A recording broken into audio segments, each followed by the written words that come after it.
Eu trabalhei em uma pequena lanchonete local por um ano, nos meados de 2019.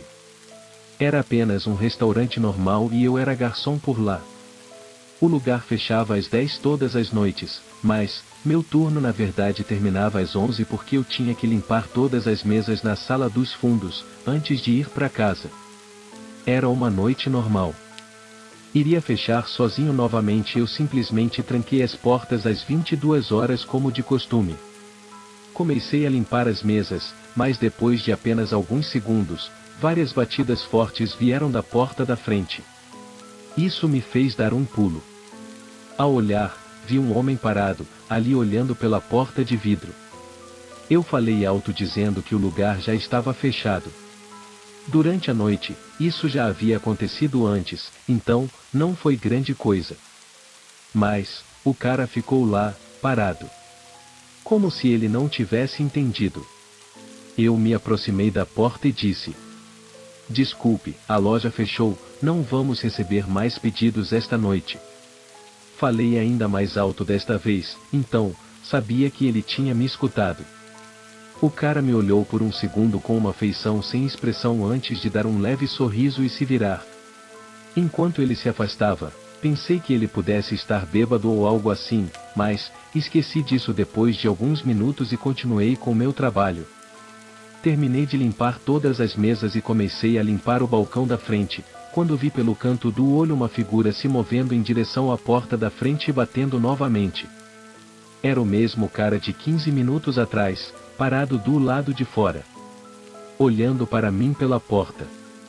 Eu nunca tinha passado por uma situação desse tipo, que alguém fizesse algo assim. Eu estava mais irritado dessa vez. Levantei ambos os braços como se estivesse fazendo um gesto do tipo: "O que você está fazendo?" O homem, ainda olhando para mim, bateu de novo na porta. Eu disse a ele com uma voz muito alta e severa que estávamos fechados e que ele precisava ir embora. Dessa vez, ele parecia muito incomodado com o que eu tinha dito. Parecia tenso. Então, deu um pequeno empurrão na porta, como se quisesse testar se ela estava realmente trancada ou não antes de ir embora. O que diabos há de errado com aquele cara?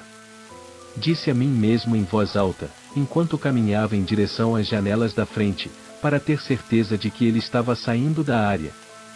Não o vi em nenhum lugar do estacionamento, então, imaginei que ele tinha ido embora para sempre. Verifiquei a hora e fiquei um pouco irritado, pois, já era mais tarde do que eu esperava, mas, assim como comecei a caminhar até o balcão, um estrondo repentino veio da porta dos fundos do restaurante. Congelei. Pois não tinha certeza se a porta dos fundos estava trancada ou não. Alguns segundos depois, ouvi novamente as portas dos fundos baterem repentinamente. Sabendo agora que as portas estavam trancadas, precisava sair enquanto ainda tinha a chance. Saí correndo pela porta da frente e entrei no meu carro. Liguei para a polícia o mais rápido que pude. Depois de 1 ou 2 minutos, pude ver pela janela do restaurante, quando o homem apareceu e começou a olhar pelo estabelecimento, tentando abrir a registradora. Mas, acho que desistiu depois de algumas tentativas, e então, desapareceu nos fundos da loja. Quando a polícia chegou, eles se certificaram que o homem havia sumido e colheram meu depoimento. A porta dos fundos tinha grandes amassados e a maçaneta da porta estava quase completamente destruída. Claramente, tendo sido espancada com um martelo ou algo pesado do tipo. Mas, fora isso, não houve muitos danos, ou mesmo qualquer coisa roubada além do pote de gorjetas que nós mantínhamos no balcão da frente. Acho uma loucura que algumas pessoas estão dispostas a fazer esses tipos de coisa por apenas algumas moedas. Quem sabe o que ele teria feito, se eu tivesse ficado no caminho dele.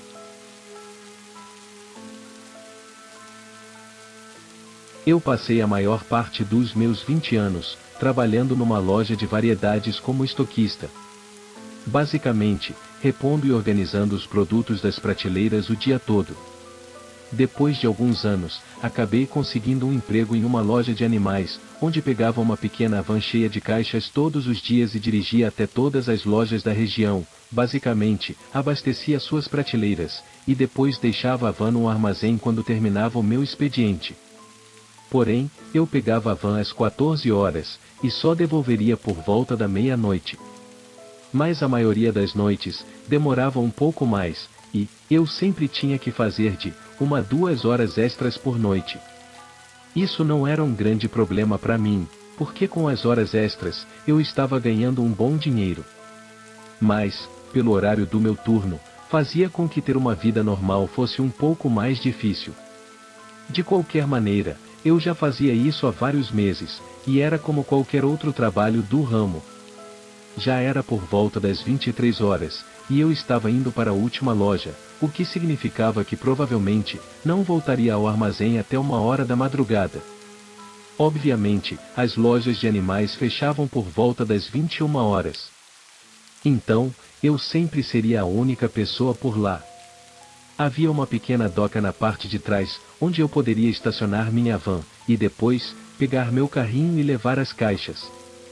Parei como de costume e destranquei a porta do prédio. Juntei 3 grandes pilhas de caixas e comecei a mover cada caixa para o corredor ao qual o produto pertencia. Quando ouvi um pequeno baque vindo da frente da loja. Olhei para cima e fiquei em silêncio por alguns segundos e depois voltei ao meu trabalho, já que não ouvia mais nenhum barulho. Às vezes, ficava assustado quando estava trabalhando sozinho nas lojas à noite. Mas, eu me acostumei com o passar do tempo. Quando os prédios estão silenciosos, você pode ouvir sons que normalmente não são ouvidos devido à movimentação. Ar-condicionado ligando e desligando, estalos de metais e madeira, até mesmo o telhado.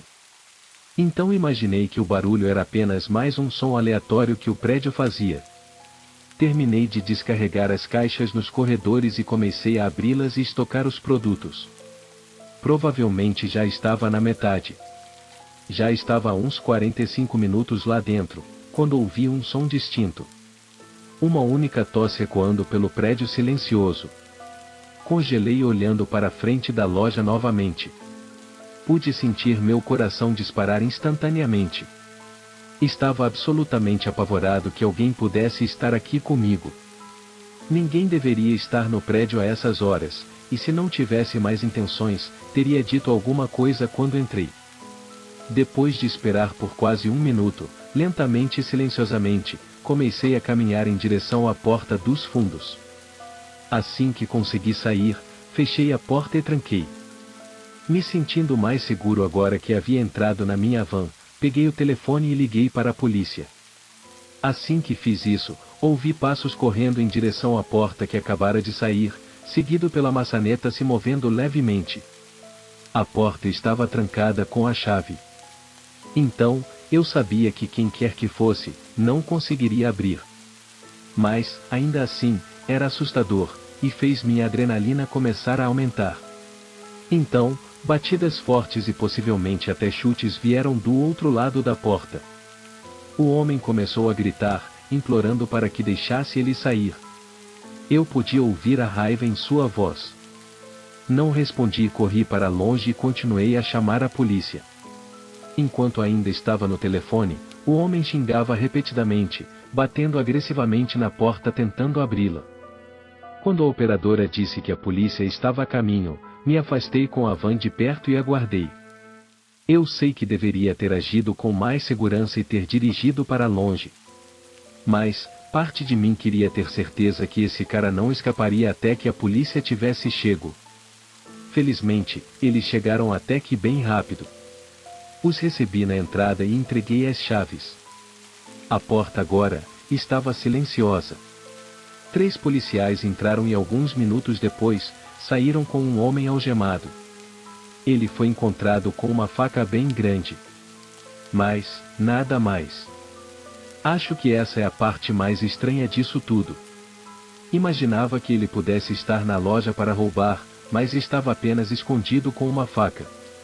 Não tinha nada em posse que pudesse ter roubado e eu nunca tinha visto aquele homem, então, não imagino que ele estava lá para me machucar. Mas no fim, parece ser a única explicação. É assustador pensar que eu poderia estar a poucos metros de algo fatal. Pelo menos agora, depois que tudo passou. Não preciso me preocupar com quais eram suas reais intenções naquela noite.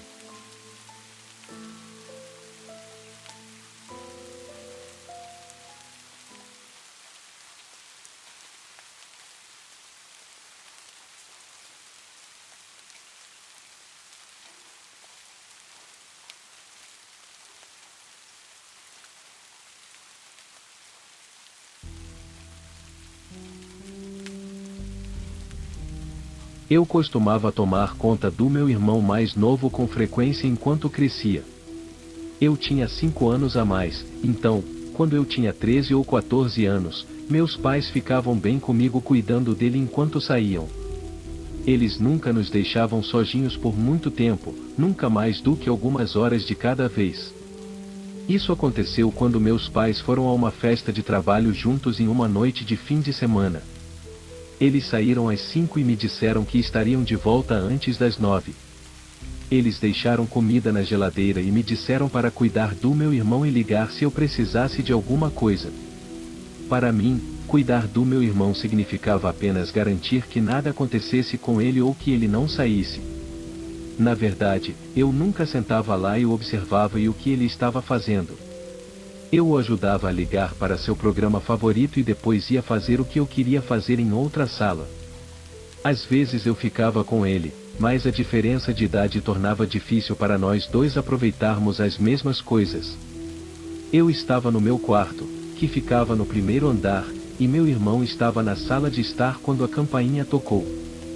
Meus pais haviam saído apenas uma hora antes, então eu sabia que não era eles. Eu me levantei e fui até a porta da frente. Meu irmão estava em pé na sala, olhando para a porta, e foi quando eu vi um homem olhando através da pequena janela lateral da varanda. Quando ele me viu, acenou e apontou para a porta, como se quisesse que eu fosse encontrá-lo lá fora. Eu não sei se muitas casas têm isso, mas a nossa sempre teve 2 portas da frente. Havia uma porta principal de madeira com uma porta de metal semelhante a um portão na frente dela. Nós sempre mantínhamos ambas trancadas. Eu abri a porta principal parcialmente, mas mantive as portas do portão fechadas. Eu não sabia o que dizer, então o deixei falar primeiro. Oi, amiguinho, seus pais estão em casa? Ele perguntou. Sim, não, eles não estão em casa agora, desculpe, eu disse, pensando que ele estava tentando vender alguma coisa. Ah, obrigado, ele disse, virou-se e foi embora. Fechei a porta e meu irmão perguntou quem era. Eu disse que era apenas um cara aleatório e voltei para o meu quarto. Eu realmente esqueci disso e não pensei mais nisso por um tempo. Fiz comida para nós um tempo depois e depois coloquei um programa para o meu irmão e voltei para o meu quarto para jogar no meu console. Mas então eu ouvi a porta da frente se abrir. Saí confuso e um pouco assustado, mas antes de conseguir chegar até a porta, ouvi a porta de metal sendo destrancada e aberta. Vi meu irmãozinho parado na entrada e o mesmo homem de antes entrando em nossa casa. Eu não sabia o que fazer. O homem me cumprimentou novamente, mas eu não respondi. Acho que estava em choque, apenas o encarando em silêncio. Ele virou-se para o meu irmão mais novo e se ajoelhou, começando a sussurrar algo para ele. Foi quando comecei a me mover em direção ao meu irmão. O homem tentou colocar os braços em volta dele, como se estivesse tentando pegá-lo, mas eu rapidamente agarrei o braço do meu irmão e o puxei para longe. O homem recuou, levantou as mãos como se não estivesse fazendo nada. Não se preocupe, amiguinho, só quero mostrar algo a ele. Você pode vir também, se quiser. É bem lá fora, ele disse com um sorriso amigável que era muito assustador naquele momento. Eu recuei, mantendo meu irmãozinho perto de mim. Por favor, vá embora, eu disse, tentando não chorar. Ele ainda estava sorrindo, tentando agir de forma simpática e atenciosa. Eu já chamei a polícia, por favor, apenas vá embora, eu disse. A atitude e o rosto do homem mudaram completamente quando eu disse isso. Seu sorriso desapareceu e foi substituído por raiva e frustração. Ele deu um passo mais perto e eu gritei o mais alto que pude, pedindo socorro. O homem recuou rapidamente e saiu correndo pela porta da frente, dirigindo-se embora em seu caminhão. Liguei imediatamente para meus pais e eles chamaram a polícia para mim. Enquanto esperávamos que todos chegassem, eu gritei com meu irmão por ter deixado o homem entrar. Ele estava chorando e me contou que o cara queria lhe dar alguma coisa. Eu sabia que meu irmão era muito jovem para entender, mas minhas emoções estavam tomando conta de mim e eu ainda gritei com ele. A polícia chegou primeiro e depois meus pais. Eles gritaram comigo por não ter cuidado do meu irmão. O homem foi visto na câmera da campainha do vizinho saindo de nossa casa e indo embora, mas estava muito escuro para obter alguma identificação do vídeo. Estávamos todos certos, no entanto, de que o homem nos observava há algum tempo, tentando encontrar o momento perfeito para nos sequestrar. Ele chegou muito perto, mas, felizmente, depois desse dia, ele nunca tentou mais nada.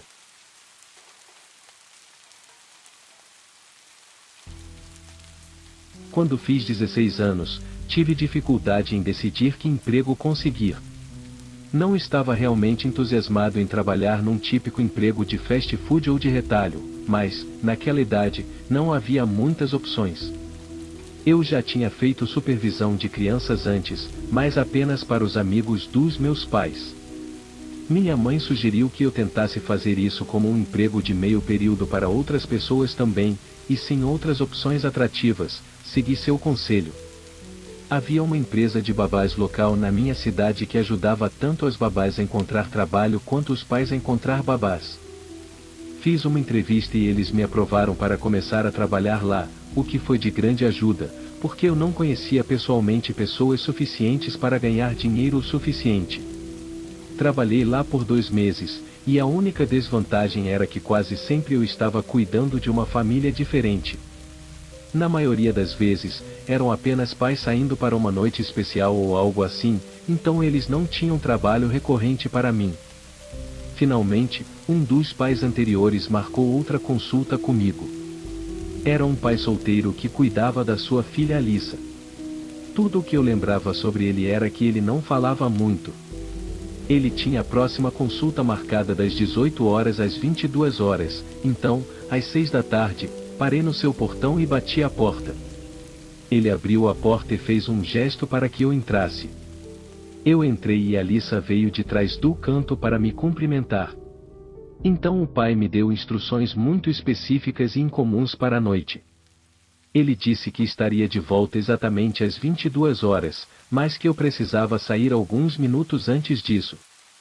Eu simplesmente concordei e disse sem problemas, mas depois que ele saiu, pensei mais sobre isso. Era um pedido estranho e eu não sabia por que ele seria tão rígido com isso. Durante o tempo em que cuidei da Alissa, fizemos todas as coisas habituais. Jogamos alguns jogos, assistimos a alguns dos seus programas favoritos e comemos um jantar leve. Em um momento, ela tirou uma rápida soneca no sofá e eu decidi dar uma volta pela casa, não para ser estranho ou algo assim, mas apenas para ter certeza de que tudo estava normal. O pai me deixou com um mau pressentimento, então me senti melhor ao ver que a casa estava normal. Mas, pensando mais sobre isso, não me senti confortável em sair da casa antes de ele voltar.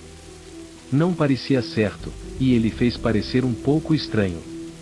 Então, alguns minutos antes das 22 horas, levei a Alissa para cima e a preparei para dormir, depois esperei no sofá lá embaixo para o pai voltar. Eu sabia que ele provavelmente me olharia estranho ou perguntaria por que eu ainda estava lá, mas eu estava certo de que ele entenderia se eu explicasse a mim mesmo. Eu acompanhei o tempo no meu telefone e, exatamente às 22 horas, olhei pela janela para a entrada dele. Alguns minutos se passaram e ele ainda não tinha aparecido. Então, mais 5 minutos se passaram e ele ainda não tinha voltado. Isso era estranho, porque ele tinha sido tão claro sobre estar em casa exatamente às 22 horas e até queria que eu saísse mais cedo. Fiquei feliz por ter ficado nesse ponto, porque deixar Alissa sozinha por mais de alguns minutos, como ele disse, não teria sido seguro. Quando 20 minutos se passaram, tentei ligar para ele. O telefone tocou por um tempo e então ele atendeu. Ei, Só queria dar uma olhada e ter certeza de que tudo está bem. Ainda estou aqui esperando você voltar para casa, eu disse. Houve uma longa pausa. Eu disse para você sair antes das 22 horas. Por favor, vá para casa agora, ele respondeu. Eu não sabia como responder, mas então ele acrescentou: estou esperando você sair. Dei um ok trêmulo e desliguei. As coisas estavam ficando realmente estranhas agora, e eu não me sentia confortável na casa, mas ainda menos confortável em deixar Alyssa sozinha na casa. Decidi chamar a polícia. Durante os 10 minutos em que esperei a polícia chegar, não tive contato com o pai. Mas, assim que eles chegaram, o pai também apareceu no portão. Expliquei a situação e tudo o que estava acontecendo de estranho. No entanto, o pai negou ter me dito para sair antes de ele chegar em casa ou que estava esperando eu sair. Ele afirmou que estava apenas atrasado e que, na nossa ligação telefônica, disse apenas que estaria em casa em alguns minutos, nada mais. Ele permitiu que eles olhassem ao redor, mas nada foi encontrado. Nada mais aconteceu, e eles me mandaram para casa. Eles me disseram que, mesmo que eu tivesse prova do que ele disse, realmente não poderiam acusá-lo de nada, a menos que estivesse ligado a outra coisa. É angustiante saber que Alyssa ainda está sozinha com o pai, que está definitivamente envolvido em algo suspeito. Caso contrário, por que ele tentaria tanto esconder isso e mentir sobre tudo o que me disse?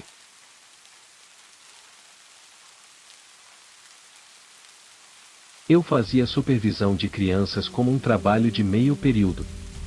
Trabalhei para alguns sites diferentes antes de me estabelecer no Ociter City.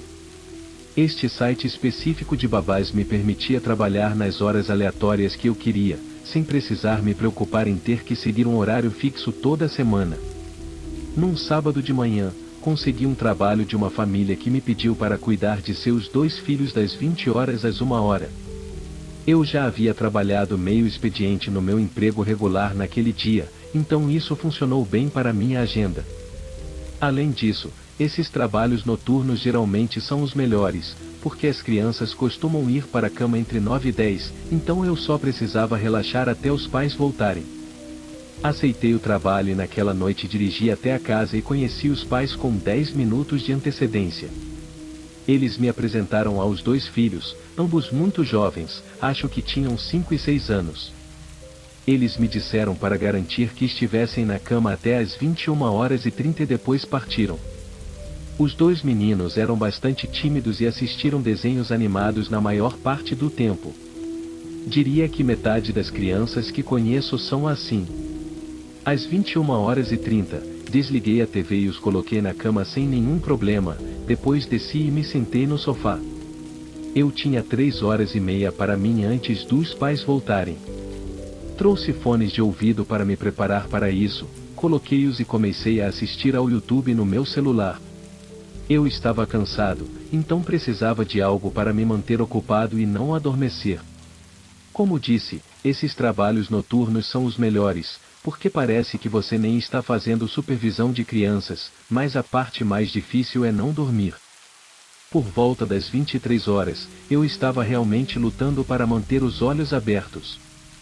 Assistir a vídeos no meu celular estava começando a me deixar ainda mais sonolento, então coloquei o telefone de lado e me levantei. Fui até a cozinha para pegar um copo de água e fiquei de pé na mesa enquanto tomava, esperando acordar um pouco mais. Então, ouvi uma voz. Era uma das crianças lá em cima me chamando. Deixei a água de lado e subi rapidamente as escadas até o quarto dele. Era o mais velho dos 2, estava sentado na cama e parecia realmente assustado. Você está bem? Perguntei, sentando na beira da cama. Ele me contou, entre soluços, que ouviu alguém andando do lado de fora do quarto. Eu disse a ele que estava tudo bem e que ninguém mais estava aqui, depois o aconcheguei na cama de novo. O outro menino estava na cama do outro lado do quarto, ainda dormindo, então saí do quarto e fechei a porta silenciosamente. Verifiquei cada quarto lá em cima para garantir que estivessem vazios e depois voltei para baixo. Eu tinha certeza de que o menino tinha tido apenas um pesadelo. Peguei meu copo de água e me sentei no sofá novamente. Agora, eu estava mais acordado, então achei que era uma coisa boa. Mas então ouvi isso. Alguém estava andando pelo corredor lá em cima. Parecia devagar e cuidadoso, como se estivessem tentando fazer silêncio. Eu estava aterrorizado, mas tinha que manter as crianças seguras. Corri para cima, mas não vi ninguém no corredor.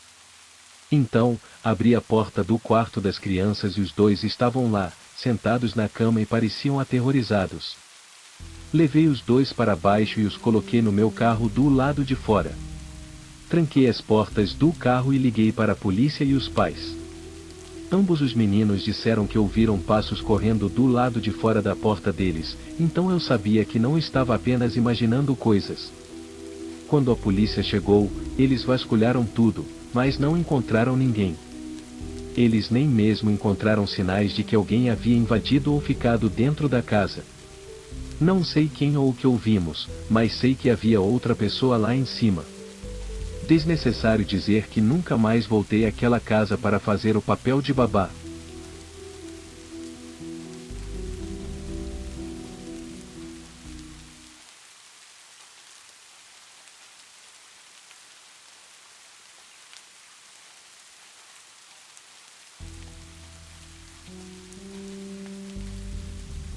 No auge dos meus 20 e poucos anos, trabalhava em uma loja de varejo como gerente noturno. Não era um lugar grande, e a única razão pela qual eu era tecnicamente um gerente era porque eu seria o único funcionário durante a noite. Portanto, estava encarregado de verificar o estoque, abastecer as prateleiras e, às vezes, receber os pedidos. Eu estava muito satisfeito com o trabalho e nunca me vi odiando o que fazia. Até aquele momento, nada de relevante havia acontecido. Era uma noite de semana, e uma tempestade estava começando quando iniciei meu turno. Nas primeiras horas, a chuva aumentou e o vento começou a bater no prédio com mais força, fazendo muito barulho. Passei as primeiras 2 horas preenchendo as prateleiras, tentando resolver as tarefas que demandavam mais tempo primeiro. No entanto, enquanto estava no corredor, ouvi um som abafado ressoando pelo prédio. Parecia ter vindo da parte de trás da loja, na seção do depósito onde fica a entrada de entrega. Caminhei até lá e vi a porta de metal maciço dos fundos que os motoristas usavam para fazer entregas.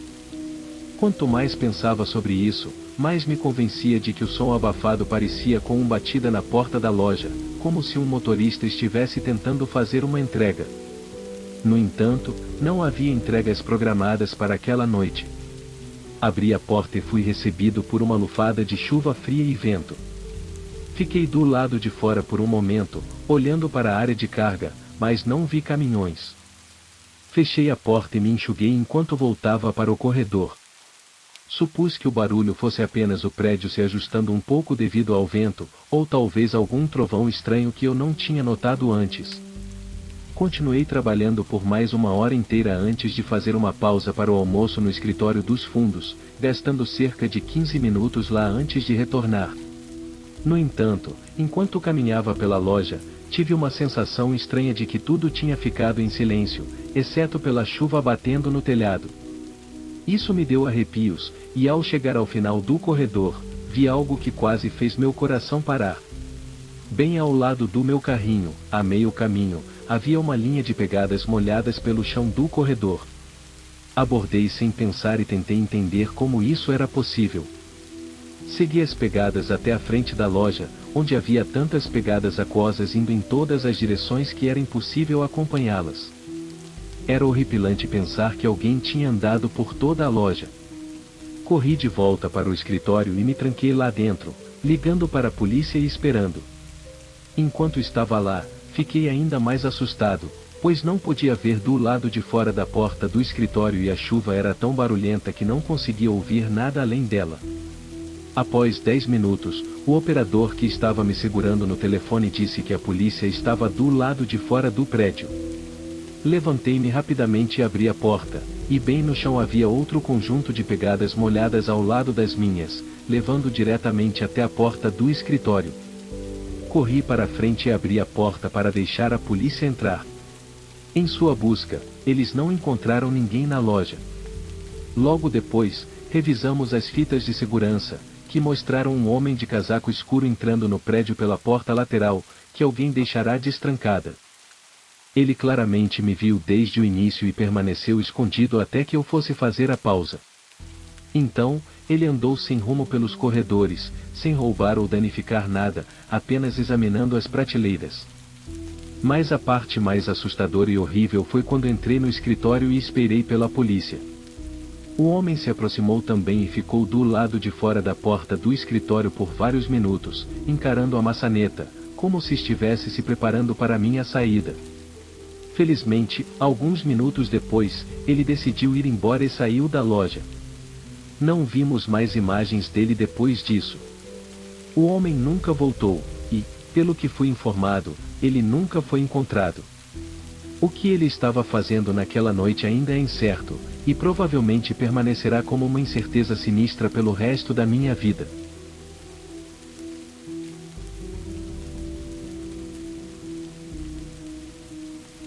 Em uma cidade de tamanho médio em Wyoming, a principal razão pela qual escolhi viver aqui é porque a aquisição de um terreno extenso não é tão difícil quanto em muitos outros estados. Minha casa, embora pequena, oferece um aconchego suficiente para uma vida solitária. A história que vou contar aconteceu 4 anos atrás, em 2019, durante a primavera. Naquela época, enfrentamos um mês de chuvas incessantes, quase todos os dias. Em um domingo como qualquer outro, eu estava em casa, relaxando após uma semana de trabalho, assistindo à TV e aproveitando o descanso. Por volta das 6 ou 7 da noite, fui surpreendido por uma batida inesperada à minha porta. Mal consegui ouvir devido à intensidade da chuva. Ao abrir a porta, minha surpresa foi ainda maior ao deparar-me com um estranho desconhecido, que não se parecia em nada com um carteiro ou alguém conhecido. A chegada de alguém à minha propriedade sem aviso prévio era algo extremamente raro, considerando o local afastado onde eu vivia. Com cuidado, perguntei: como posso ajudar você? O sujeito, aparentando estar na casa dos 20 anos, explicou que havia acampado nas proximidades da floresta e se metido em apuros, precisando urgentemente de um lugar para passar a noite. Dada a localização isolada da minha casa, sua história fazia sentido, pois eu era a moradia mais próxima a várias milhas de distância no meio da floresta. Além disso, a chuva torrencial tornava ainda mais compreensível o motivo de sua busca por abrigo. No entanto, eu não podia ignorar os riscos inerentes de permitir que um estranho entrasse em minha casa. Ofereci-lhe a possibilidade de fazer uma ligação para conseguir uma carona até a cidade, mas o sujeito recusou minha oferta, afirmando de maneira direta que não podia permanecer ali. Com isso, ele se afastou e desapareceu de vista, caminhando pela estrada de terra antes de adentrar novamente a floresta. Embora a situação fosse peculiar, ela não permaneceu em minha mente por mais do que alguns minutos. Voltei à minha rotina, continuando a assistir TV sem pensar muito sobre o encontro inusitado. No entanto, não conferi o horário com frequência, mas, após algum tempo, deviam ter se passado pelo menos 2 horas, e a noite já havia chegado quando uma luminosidade alaranjada chamou minha atenção pela janela do quintal. Levantei-me apressadamente e afastei as cortinas. Mesmo sob a chuva e a névoa, percebi que havia uma fogueira acesa no meio da floresta ao redor da minha casa. Era uma chama pequena, que tremulava sob uma árvore imensa, enquanto a chuva caía sobre ela. Ao lado da fogueira, distinguia-se a silhueta de uma figura, mas não conseguia determinar se estava voltada para minha casa ou para o interior da floresta. Após um breve momento de observação, fechei as cortinas, e preocupado com a situação, peguei meu telefone para chamar a polícia e informá-la sobre a presença do indivíduo do lado de fora da minha casa. Sabia que levaria algum tempo para que eles chegassem até aqui, e, embora a pessoa não representasse uma ameaça iminente, eu preferia que ela se afastasse antes de eu ir dormir. Assim que desliguei o telefone após conversar com o policial, olhei novamente pela janela. A fogueira ainda queimava suavemente, mas a figura havia desaparecido. Entretanto, não demorou muito para que eu ouvisse passos se aproximando da casa. Em pânico, corri para outra janela e consegui vislumbrar o homem passando com uma espingarda na mão. Ele virou a esquina e seguiu em direção à porta da frente. Bateu na porta algumas vezes, e então um silêncio se instalou. Nesse momento, apercebi-me de que precisava agir imediatamente, antes que a situação se tornasse uma questão de vida ou morte para um de nós. Peguei minha arma de defesa pessoal no corredor e me escondi atrás da parede, tentando processar o que estava acontecendo. O indivíduo bateu novamente na porta, mas, dessa vez, percebi que estava utilizando a coronha de sua espingarda, quase quebrando um painel da porta. Com os nervos à flor da pele, eu sabia que precisava tomar uma atitude. Disparei na direção da borda da moldura da porta, ensurdecendo-me por um segundo enquanto o tiro ecoava pela casa. Quando minha audição se recuperou, tudo o que pude ouvir foi o som da chuva. Não havia mais passos, batidas na porta ou gritos. Depois de 5 minutos de silêncio, reuni coragem e olhei pelo olho mágico. O alpendre estava vazio, e as pegadas que levavam para longe da casa estavam visíveis no quintal. Provavelmente, ele havia fugido imediatamente após o disparo, durante os poucos segundos em que fiquei temporariamente surdo. A polícia conduziu uma busca minuciosa e encontrou evidências intrigantes. No local onde a fogueira estava acesa, eles descobriram uma bolsa de viagem com indícios de que havia sido enterrada nas proximidades e desenterrada horas antes do ataque. Tudo indicava que se tratava de um kit de arrombamento ou até mesmo um kit de assassinato, planejado com antecedência com a intenção de ser utilizado naquela noite. Isso significava que o ataque não foi aleatório. Quem me atacou havia planejado e estava vigiando minha casa antes daquela fatídica noite. O motivo por trás do ataque e a identidade atual desse indivíduo continuam sendo um mistério, tão obscuros quanto eram há 4 anos. Apesar do ocorrido, continuo morando na mesma casa, porém, a cada dia que passa, a preocupação de que ele possa retornar não me abandona.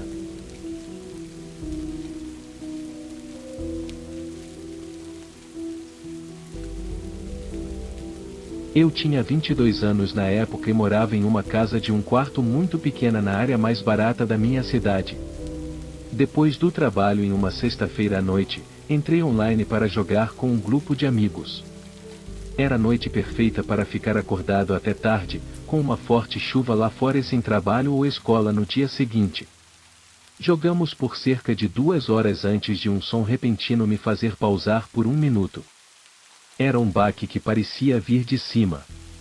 Minha preocupação inicial era um possível vazamento no telhado causado pela chuva, então subi para verificar. Os únicos cômodos no andar de cima eram o quarto de solteiro e um banheiro pequeno, e nenhum deles tinha sinais de vazamentos. Corri de volta para baixo e voltei a entrar no jogo com meus amigos. Fiquei online por um bom tempo, só saindo às 2 da manhã porque todos os outros foram dormir. Desliguei tudo e sentei no sofá com alguns lanches enquanto assistia ao YouTube no meu celular. 10 minutos depois, ouvi outro baque. Era de cima novamente, mas estava tão abafado que quase parecia vir do telhado ou algo do tipo. Realizei uma busca ainda mais minuciosa em meu quarto e no banheiro do andar de cima, mas não encontrei nada que pudesse causar o som. Sabia que não era trovão, pois vibrava pelas paredes como se algo estivesse realmente batendo na casa. Após 10 minutos vasculhando, estava tão determinado a descobrir a origem do som que coloquei meus sapatos e saí na chuva para ver se havia algo mais visível do lado de fora.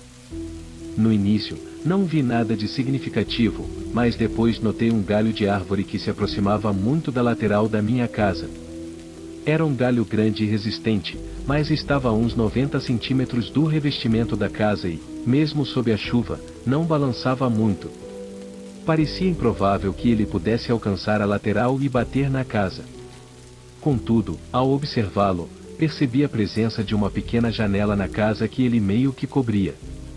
Ela estava acima da janela do meu quarto, o que significava que devia haver um sótão. Eu não tinha ideia de que havia um sótão nesta casa. A entrada estava definitivamente escondida em algum lugar, e o telhado não tinha um declive íngreme, então não parecia haver espaço para um sótão.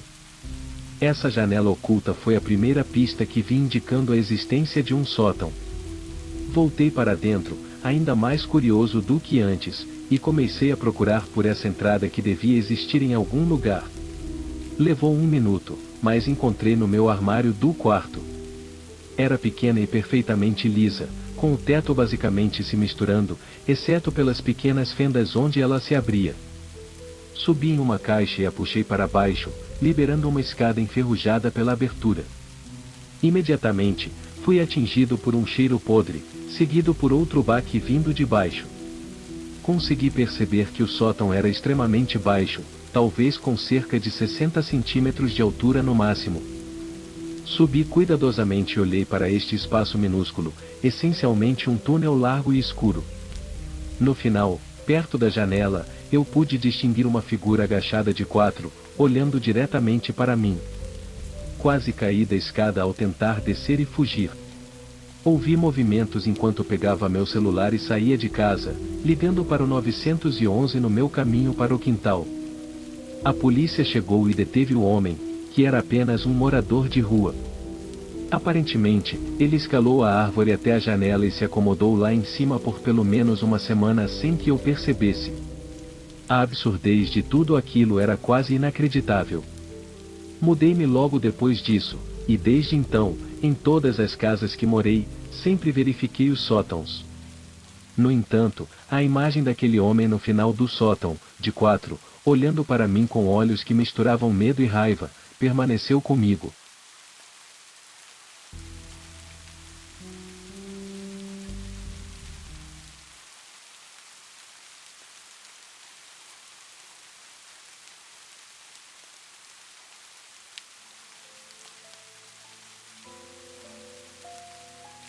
Sou um homem de 38 anos que mora no norte do Canadá.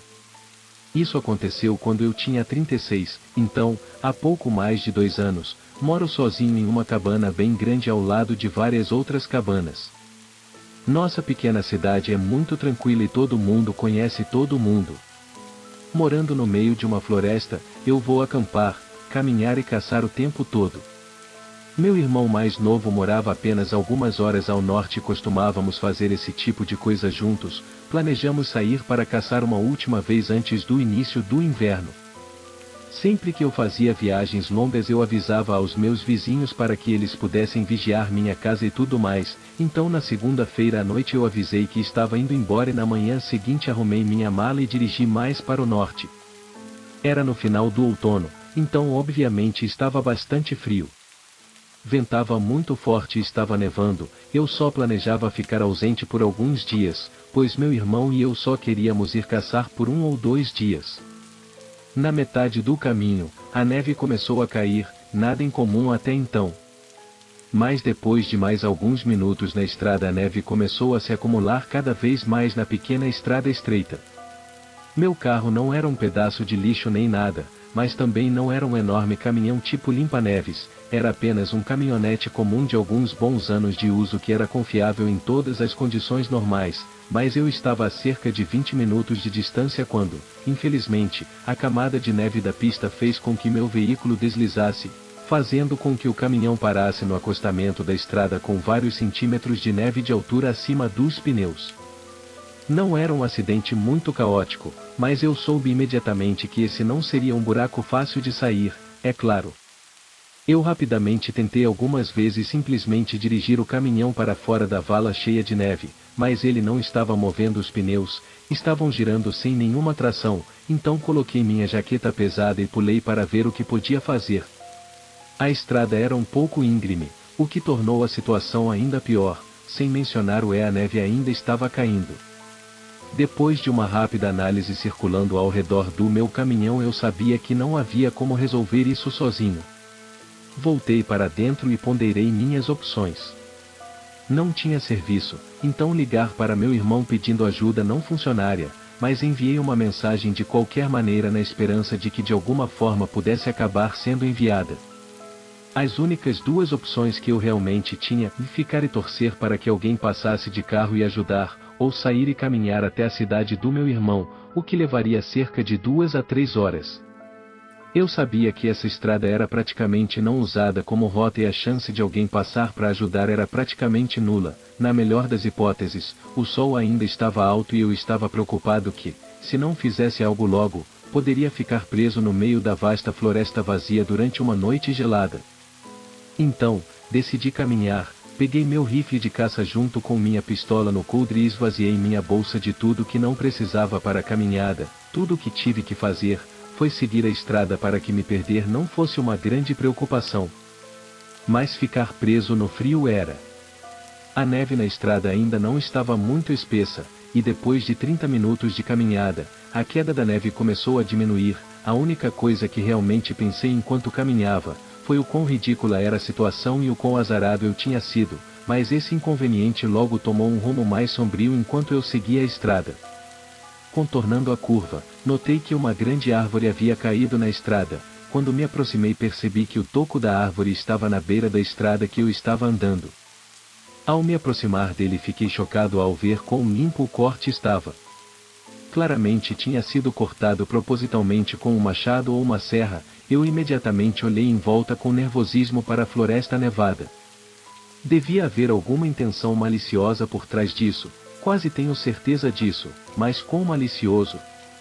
Eu não sabia que poderia ter sido apenas uma piada de mau gosto, forçando os carros a dar meia volta, ou poderia ser uma tentativa de roubar pessoas, ou pior ainda, eu também não sabia se isso foi feito recentemente ou não. A estrada mal era usada, mas certamente teria sido removida depois de alguns dias. Optei por continuar andando por ela quase correndo para me distanciar da possível armadilha, mas já era tarde demais. Ei, espere aí!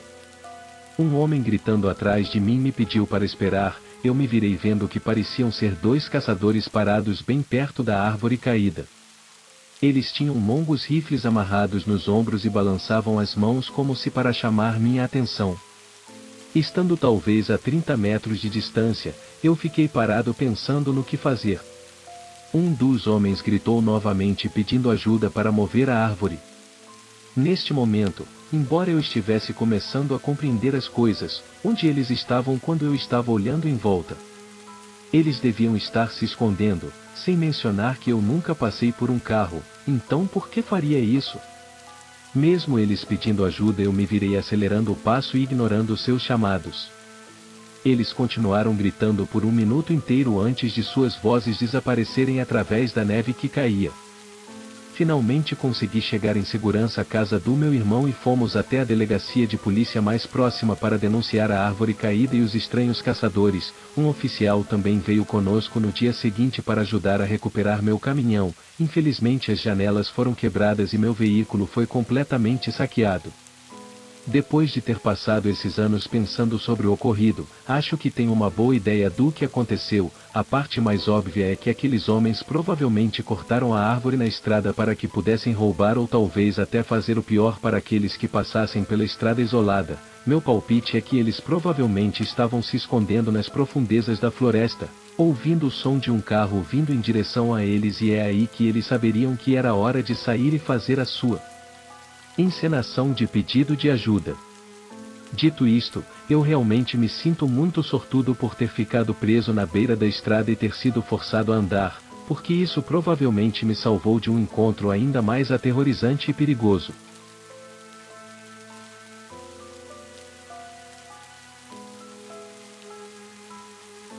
Cresci em uma cidade localizada em uma área bastante rural de nosso país, mas durante o tempo em que crescia, restavam apenas alguns bolsões de floresta devido à rápida urbanização, e aquelas 2 florestas eram cercados por conjuntos habitacionais.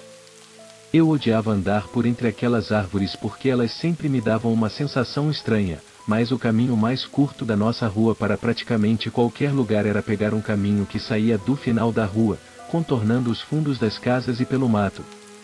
Quando eu atravessava essa trilha, meu coração batia forte o tempo todo, mas eu sempre tinha que passar pela floresta quando minha mãe me mandava na loja pegar alguma coisa, ou quando eu tinha que ir a pé para a escola.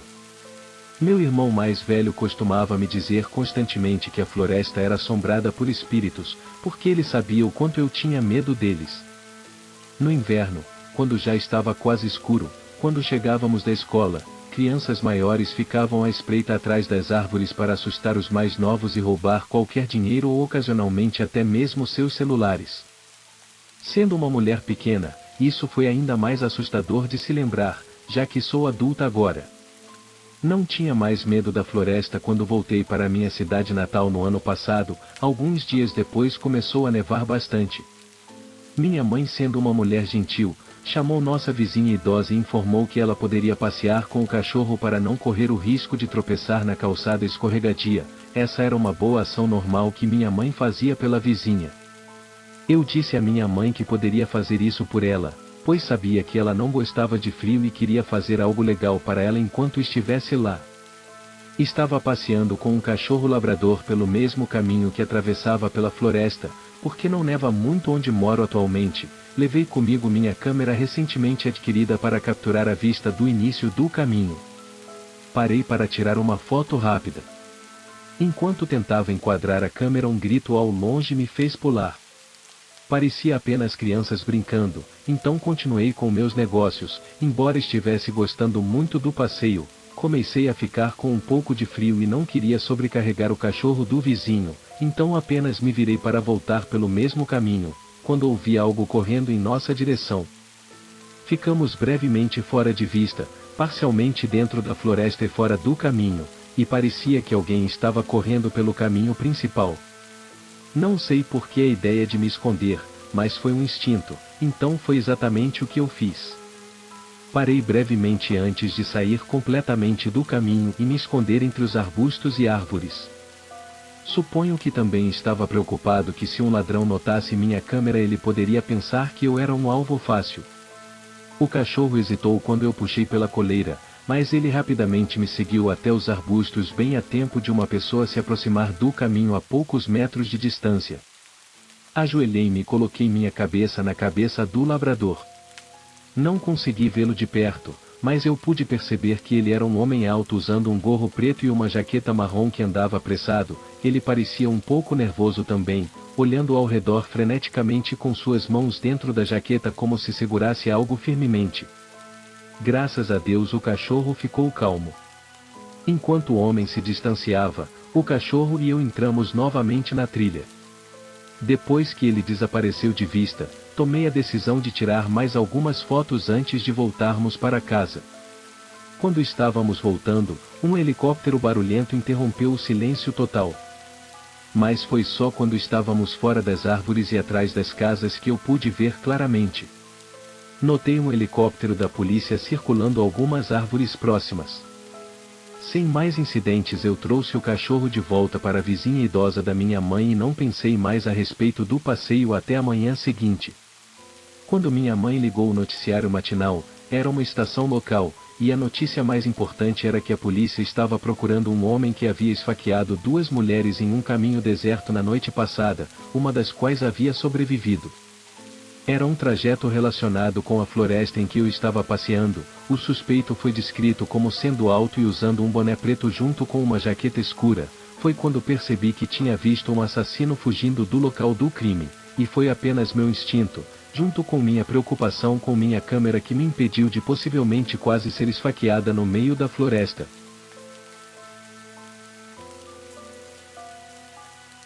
Meus pais nunca me deixaram ir acampar quando eu era criança, mesmo quando eu tinha 18 anos. Eles imploraram para não ir, nunca me disseram o porquê quando eu era mais jovem, mas eles finalmente me contaram a história. Aparentemente, quando meus pais ainda estavam namorando, eles decidiram acampar na parte alta da península. O tio da minha mãe tinha algumas cabanas lá, mas meu pai disse que ficar em cabanas não contava como acampamento de verdade, então eles levaram uma barraca e alguns equipamentos normais de acampamento, mas minha mãe ainda queria ficar perto das cabanas, por precaução. Depois de uma rápida caminhada pelas cabanas, eles desceram por uma trilha que levava a um pequeno lago, e de lá, eles saíram da trilha o suficiente para que não pudessem serem ouvidos, ou incomodados por ninguém, mas também não tão longe que eles se perderiam. Meus pais montaram acampamento e nadaram no lago. No geral, eles tiveram um dia muito bom. No caminho de volta para sua barraca, eles viram uma enorme massa negra nas árvores. Eles pararam e observaram em silêncio. Era um urso vagando, cuidando da própria vida. Ele se virou para olhar para meus pais, ficou olhando para eles por um tempo e voltou a andar por aí. Meu pai diz que foi muito estranho ver um na vida real e essa coisa era enorme, tipo, pelo menos 400 quilos. Meus pais continuaram pelo caminho enquanto ainda olhavam para trás para ter certeza de que não faria nada, e o urso ficava olhando para eles também, olhando por curtos períodos de tempo, o que eu acho não é totalmente normal, mas também não é tão estranho. A noite veio, e meu pai acendeu uma fogueira e preparou o jantar. Ele me disse que foi aqui que as coisas começaram a mudar.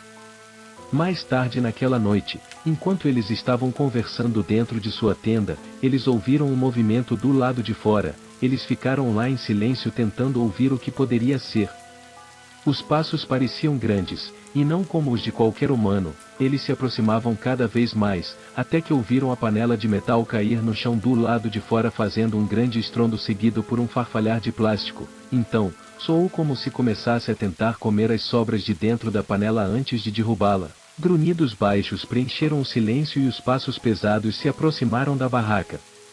Grandes fungadas foram do fundo da barraca até o meio, onde pararam por um momento. O grande animal que meus pais presumiram ser o urso de antes exalou ruidosamente na tenda. Você podia ver a marca do nariz do urso quando ele começou a cheirar novamente e então começou a empurrar sua enorme pata contra o plástico fino, como se quisesse testar o que era. Meus pais ficaram em silêncio o tempo todo, sem ideia do que fazer nesta situação. Ele se moveu para frente, onde o zíper estava, farejando o chão bem no fundo, onde havia uma pequena abertura no zíper. Em seguida, outro breve momento de silêncio, antes de agir agressivamente. Bateu na barraca com a pata batendo no topo dela, fazendo com que a estrutura de plástico desabasse. Felizmente, parecia ser apenas mais um teste, pois eles podiam ouvi-lo pular para trás enquanto a barraca voltava à forma.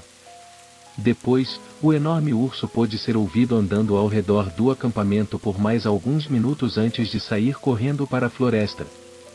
Eles ficaram acordados pelo resto da noite e saíram de madrugada. Meu pai falou sobre como eles tiveram sorte, que o urso não atacou a barraca porque poderia facilmente abrir caminho independente do material que fosse, se não estivesse tão nervoso. Esses tipos de ursos geralmente não atacam as pessoas, então eles não têm muita certeza do que estava tentando fazer, provavelmente atraído pelo odor da comida e a curiosidade de ver a barraca. Mas de qualquer forma, foi assustador. Depois de ouvir sobre aquele encontro, não quis mais acampar pela região.